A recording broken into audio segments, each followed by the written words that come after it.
Nous sommes aujourd'hui vendredi 4 octobre 2024, une journée dédiée au sourire au plan mondial.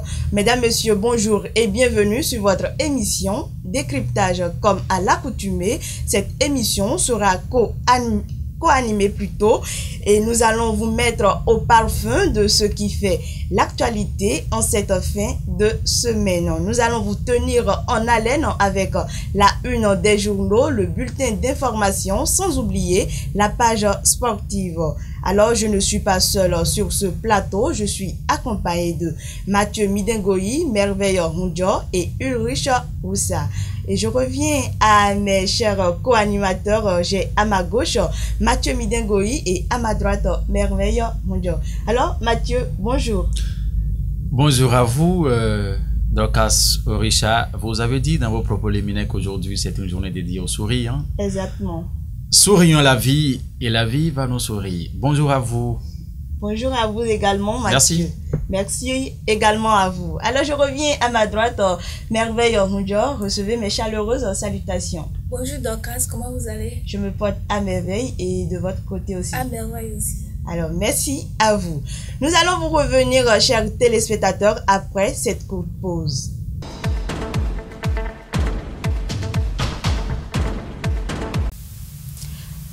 Nous sommes de retour sur ce plateau et nous démarrons par la une des journaux et c'est bien sûr avec Mathieu Midengoï. Mathieu Midengoï, à vous le micro. Merci Dorcas Orisha. À nouveau, mesdames et messieurs, amis téléspectateurs, bien bonsoir ou bonjour, cela dépend de votre position sur la planète. Hein. Bienvenue au condensé de la une des journaux hein, ce vendredi 4 octobre 2024. Le premier journal, c'est l'investigateur. L'investigateur qui titre ce matin « Système éducatif béninois ». Salman Karimou présente les progrès à la conférence des ministres de l'éducation à Mascate. C'est ce qu'a mis le journal ce matin. Le Chasseur Info s'intéresse à la même actualité et titre ici « Conférence des ministres de l'éducation de l'Organisation du monde islamique pour l'éducation, les sciences et la culture ». Plusieurs pays attentionnés par le système éducatif béninois à Mascate, a mis le journal ce matin. Hein.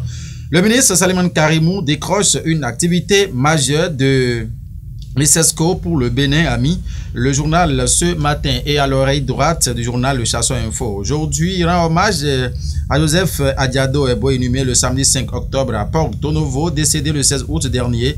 C'est le père du directeur de publication du journal Le Matin, Lionel Ebo, à qui nous présentons également toutes nos condoléances. Cette rubrique ici se poursuit ce matin. Nous allons retrouver le quotidien Info Matin. Info Matin qui parle de la conférence des ministres de l'éducation de l'ICESCO à Mascate en nommant. Salman Karimou expose les acquis du système éducatif béninois, a mis Info Matin en grand titre ce matin. Autre journal qui parle de la même actualité ce matin, mesdames et messieurs, c'est le 109 qui dit ce matin, conférence des ministres de l'éducation de l'ICESCO à Mascate. Le ministre Salman Karimou vante les acquis du Bénin, a mis le journal 109 dans sa livraison de ce vendredi. Lumineuse action diplomatique et fraternelle au Togo. Tête à tête, Vlavonou est fort. Découvrir le message fort de Louis Vlavonou au peuple togolais dans les colonnes du journal 109 dans sa livraison de ce jour. Le Télégramme qui a parlé de cette histoire a fait tentative de coup d'état contre Patrice Talon en cavale. Un DAF de Roch Nieri arrêté. Le parti Les Démocrates dénonce un flou et une confusion, a mis le Télégramme à sa une. Nord-Sud quotidien qui parle coopération Togo-Bénin tête à tête, Vlavonou Yasingbe. L'information s'est détaillée dans les colonnes du journal Nord-Sud dans sa livraison de ce vendredi. Le leader du jour qui s'installe et parle de diplomatie parlementaire et coopération bilatérale en Afrique. Les assemblées nationales du Bénin et du Togo en synergie d'action, a titré le journal Le leader du jour ce matin. Voilà ce qu'il faut retenir Dorcas Orisha pour ces quelques cadenas qui sont parus et parvenus à la rédaction de National TV pour le compte de ce vendredi souriant tout simplement. En tout cas, moi je connais de sourire Dorcas. Merci beaucoup à vous Mathieu. Alors dites-nous ce qu'on peut retenir brièvement de l'actualité en cette fin de semaine. Ah voilà, il faut dire que en cette fin de semaine, rapidement, dans l'ensemble, c'est cette participation brillante du ministre Salimane Karimou, le ministre de l'enseignement maternel et primaire, à cette conférence des ministres de l'éducation, justement, qui a exposé les mérites aujourd'hui du Bénin au plan éducatif, hein, ce que le Bénin, les exploits réalisés par le Bénin, il a donc exposé en face du monde à l'échelle internationale. Vous avez suivi donc cette actualité. Parlant bien sûr d'autres actualités ici, c'est bien sûr cette affaire de tentative de coup d'État au Bénin. Il y a un DAF, selon le quotidien, qui dit tout simplement que le journal, voilà, qui disait à l'instant qu'il y a un DAF en cavale qui finalement, voilà, a été arrêté. Un DAF de Roch Neri a mis le journal. Donc le Télégramme, bien évidemment, l'information continue, hein, puisque vous avez suivi aussi que cette semaine, c'est également ces deux ténors de la politique béninoise. Sinon, il faut parler de l'ancien ministre Oswald Omeki, il faut parler de l'homme d'affaires Olivier Boko qui ont été placés sous mandat de dépôt. Donc, l'actualité a aussi été nourrie cette semaine. Donc, à ce Richard. Alors, merci beaucoup à vous une fois encore, Mathieu Midengoï. Moi, je vous remercie. Ok. À présent, nous allons passer au bulletin d'information après cette virgule.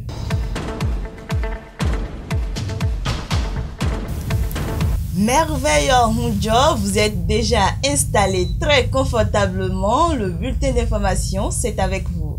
La salle de conférence de la mairie d'Adjoou a servi de cadre à la séance de reddition de comptes des activités de parrainage et des projets de plan international Bénin dans la commune. C'était ce jeudi 3 octobre 2024 en présence de la secrétaire exécutive d'Adjoou, Jérôme Bokovou, de la coordinatrice de parrainage du PIA Adjoou, Makinatu Oseni, ainsi que les membres de l'équipe projet et les élus locaux. Suivez. Séance de reddition de compte des activités de parrainage et des projets de plan international Bénin à Adjoou. C'est la salle de conférence de la mairie d'Adjoou qui a abrité cette activité de si grande importance en réunissant les responsables communaux, les élus locaux et les membres de l'équipe projet dans la matinée de ce jeudi 3 octobre 2024. Mesdames et messieurs, c'est avec un grand honneur et une profonde reconnaissance que je vous accueille. Votre présence ici aujourd'hui témoigne de l'intérêt que vous portez aux actions menées en faveur du développement de nos communautés. C'est sur ces mots que je déclare ouverte la première séance de reddition de comptes de l'année fiscale 2024-2025. Démarrée depuis le 1er juillet 2024, l'année fiscale 2024-2025 des activités de parrainage et des projets de plan international Bénin à Adjoou est au terme de son premier trimestre. Plusieurs activités ont été réalisées au cours de ces 3 mois, à savoir l'accompagnement des enfants parrainés à la rédaction des communications de parrainage. Il y a des parrains qui envoient des cadeaux. Il s'agit des kits complets, des kits scolaires. Il y a d'autres avantages quand même qui peuvent encourager l'enfant à continuer son quitus scolaire. Donc nous avons pu aider à la réalisation des réponses à ces choses-là. Autre activité, c'est la mise en œuvre du projet boutique scolaire.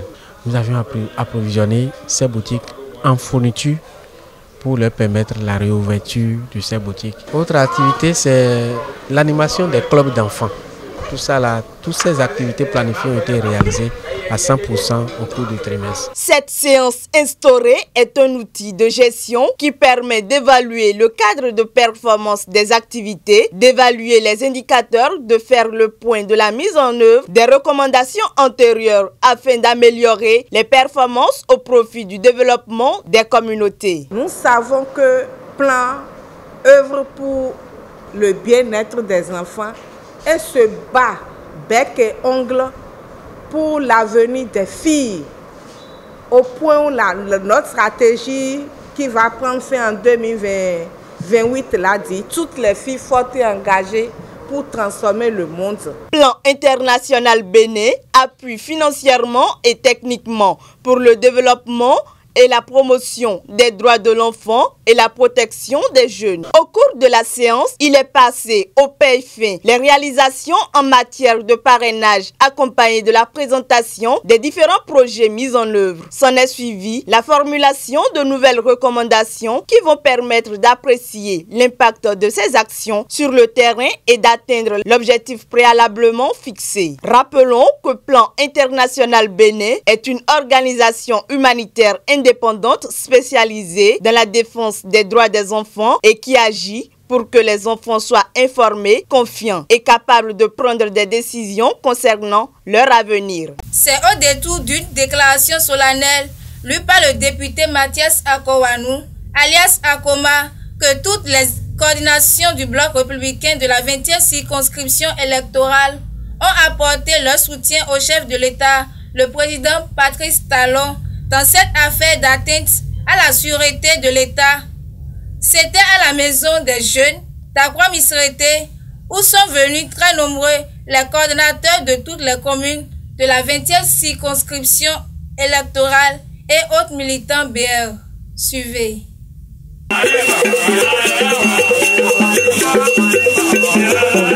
Et le porte-étendard du bloc républicain dans la 20e circonscription électorale mobilise responsables et militants en grand nombre du parti à la maison des jeunes d'Akwa-Missérété dans l'après-midi de ce mercredi 2 octobre 2024. Mathias Kouanou, alias Akoma, le bulldozer de la 20e circonscription électorale, puisque c'est de lui qu'il s'agit, a été majestueusement accueilli à sa descente. Épaulé pour la circonstance par ces lieutenants de toutes les communes de la 20e qui sont les coordonnateurs d'arrondissement et communaux accompagnés d'une forte délégation venue de Bono, Adjong, Dangbo, Akwa-Missérété et Avrankou. La présence massive de ce parti de militants du bloc républicain a rempli la salle de la maison des jeunes d'Akwa-Missérété. Face à une telle menace, le bloc républicain de la 20e circonscription électorale et tous ses composants condamne fermement cette tentative de déstabilisation qui aurait dû plonger le Bénin dans le noir, dans l'obscurité. Cet acte criminel est inacceptable et contraire à la volonté du peuple, à l'esprit du paix, de justice et de liberté.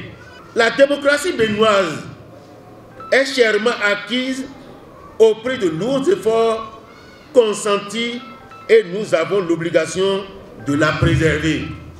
Toute la coordination du bloc républicain des 5 communes de la 20e circonscription électorale réaffirme son soutien total à son Excellence, le président Patrice Talon, à tout son gouvernement, aux institutions républicaines et aussi à son leadership éclairé grâce auquel le Bénin continue d'avoir une bonne réputation au plan international et fait l'admiration du monde entier. Monsieur le Président de la République, votre détermination à garantir la stabilité et à la continuité de l'État a renforcé notre nation en votre leadership.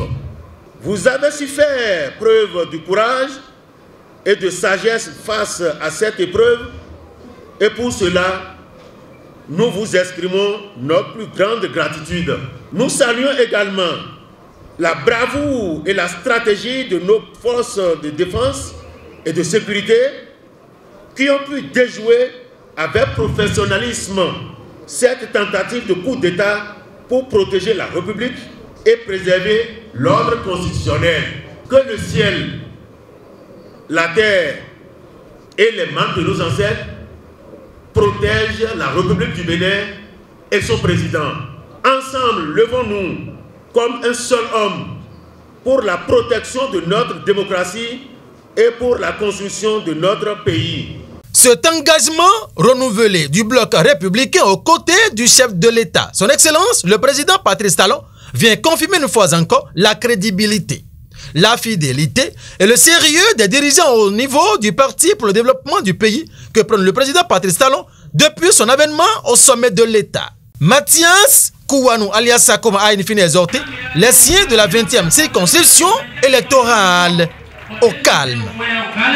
Et pour finir, revivons les images marquantes l'édition 2024 du Festival départemental des danses patrimoniales le samedi 28 septembre 2024 au carrefour des têtes de la commune d'Avrancourt.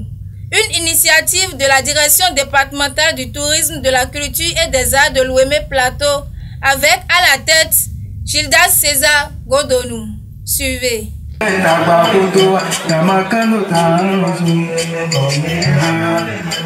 Il reçoit l'onction et la bénédiction des têtes couronnées, sages et autres garants de la tradition dans la cité des Diaka Ossois du samedi 28 septembre 2024.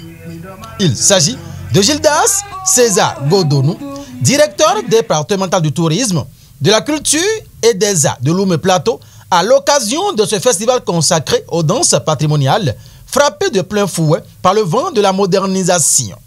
Provenus des départements de l'Ouémé et du Plateau, plusieurs danses sont portées au pinacle.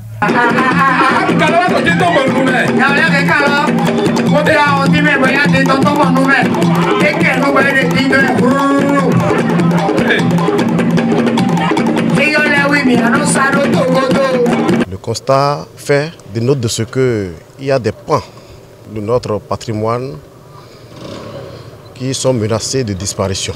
Et donc la direction départementale n'a pas voulu être complice de l'effacement de notre histoire, de notre culture. Il y a assez de rythmes aujourd'hui que nos jeunes ne connaissent pas et qui jadis faisaient la fierté de nos parents.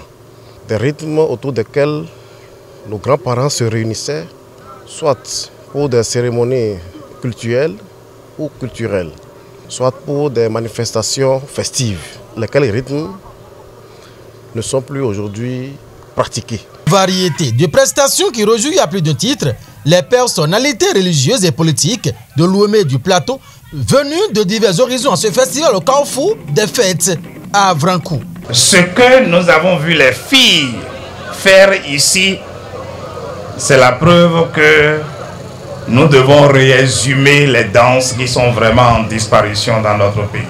Et c'est en tant cela que nous demandons au directeur et nous le rassurons que cette place de fête sera toujours disponible pour accueillir ce festival tous les ans et toutes les fois que vous souhaiterez venir ici.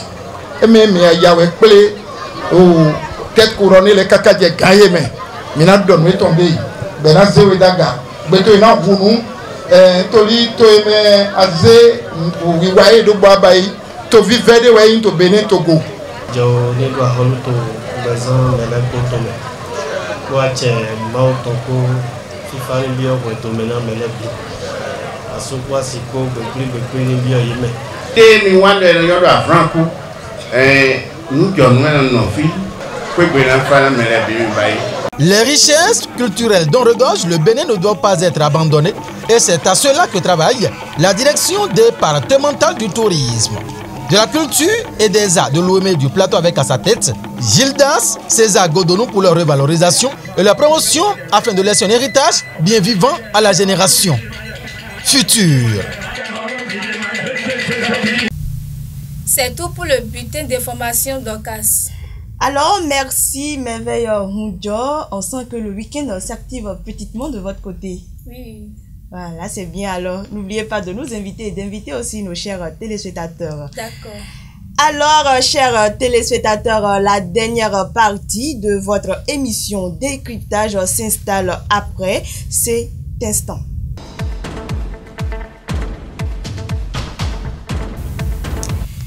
Ulrich Roussa est déjà sur ce plateau avec moi et la dernière partie de cette émission, c'est bien sûr avec lui. Ulrich, bonjour. Bonjour, Dr. Richard. Merci de vous installer très confortablement. Merci beaucoup. Avec vous, nous allons parler sport et parlez-nous de la toute première information sportive de ce jour. Oui, effectivement, avec moi, nous allons parler de sport sur décryptage et en sport, nous allons parler de la Coupe du Monde de Maracana. La compétition se déroule actuellement en Côte d'Ivoire et nous allons parler aussi des calendriers de la deuxième journée de la Ligue Pro. Ok, merci à vous. Alors nous démarrons par la toute première information sportive. Oui, effectivement, comme je le disais à l'entame, nous allons parler de la Coupe du Monde de Maracana. Les Guépards ont fini par gagner leur troisième match et dernier match de poule face à la France sur un score de 8-1 et les Guépards sont ainsi qualifiés pour les quarts de finale de la Coupe du Monde de Maracana. La suite de la compétition se déroule en Côte d'Ivoire actuellement. Ok, donc nous allons poursuivre avec la deuxième information sportive de cette soirée. On vous écoute. Oui, effectivement, nous allons parler du calendrier de la deuxième journée de la Ligue Pro. Voici les quelques matchs qui sont déjà classés et qui seront joués pour la deuxième journée de la Ligue Pro. Au programme, le samedi, nous avons dans la poule A, Abeille qui sera face à Espoir Beke qui va jouer face à Lotopopo. Dynamo de Parakou va jouer contre Bani Gansé et Real Sport qui va jouer face à Dynamo d'Abomey. Le dimanche dans la poule A, nous avons Boa FC de Sinandé qui joue face à Panthère, Buffalo qui joue face à AS Tonnet, Cavalier qui sera face à Dadjer, Dynamique qui sera face à AS Takune, Rodio qui sera face à Damissa à Kome. Et parlant de la poule B, le samedi 5, nous avons Adidja qui sera face à Aspak pour le derby de Tofor, Sobemap qui sera face à Ayema, AS Police qui sera face à Étoile Filante et Dragon qui sera face à Coton et c'est au stade Charles de Gaulle de Porte-Nouveau. Je invite chers téléspectateurs à se rendre le samedi à 16h au stade Charles de Gaulle de Porte-Nouveau pour vivre la rencontre entre Dragon et Coton Poutou. Sitatunga qui sera face à JS Ouida. Et le dimanche dans la poule B, nous avons Aziza contre JS Pobert, Jeunesse Athlétisme de Keto contre Requin d'Atlantique, Avrankou Omnisport contre AS Cotonou, USS Kake contre ASPAC. Et voici le calendrier de la deuxième journée de la Ligue Pro. J'invite chers téléspectateurs à se rendre dans les différents stades le samedi et le dimanche pour vivre ces rencontres. Alors, merci à vous, Ulrich Roussa. Demain, c'est samedi déjà. Alors, portons tous nos crampons et rendez-vous sur nos terrains de sport. Voilà, nous allons nous retrouver la semaine prochaine pour une autre rubrique sportive. Oui, effectivement, nous allons parler des résultats de ces différents matchs qui ont eu lieu. Ok, merci beaucoup à vous une fois encore, Ulrich Roussa. Mesdames, Messieurs, nous sommes à la fin de ce rendez-vous et sur ce plateau, j'étais accompagné de Mathieu Midengoyi, de Merveille Rundjo et de Ulrich Roussa pour co-animer cette émission, décryptage avec les différentes rubriques, la une des journaux, le bulletin d'information et pour finir la page sportive. Ce fut vraiment un plaisir, on se retrouve la semaine prochaine, mais avant, passez un excellent week-end avec beaucoup de sourires. On se retrouve la semaine prochaine.